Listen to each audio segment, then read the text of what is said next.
రెండు ఏకాంత వృత్తాల్లో 24 సెంటీమీటర్ల పొడవు గల పెద్ద వృత్తం యొక్క జా 5 సెంటీమీటర్ల వ్యాసార్థం గల చిన్న వృత్తానికి స్పర్శరేఖ అయితే పెద్ద వృత్తం యొక్క వ్యాసార్థం ఎంత అని అడిగారండి. జా పొడవు length of the card, length of the chord జా పొడవు మనకి 24 సెంటీమీటర్లు ఇచ్చారు. చిన్న వృత్తం యొక్క వ్యాసార్థం small r is equal to 5 centimetres ఇచ్చారు.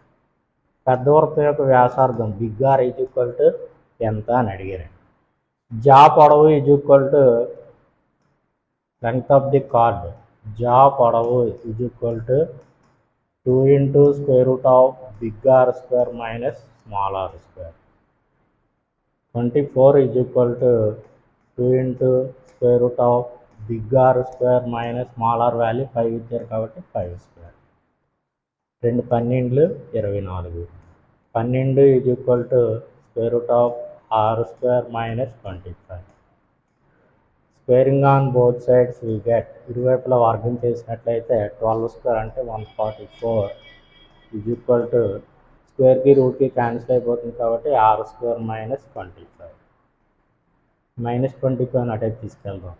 Are square is equal to 144 plus 25 అంటే 169. ఆర్ స్క్వేర్ వాల్యూ 169 అయింది. R is equal to root over 169. 169 square root 30. So పెద్ద వృత్తం యొక్క వ్యాసార్థము 13 సెంటీమీటర్లు. Fourth option is the right answer.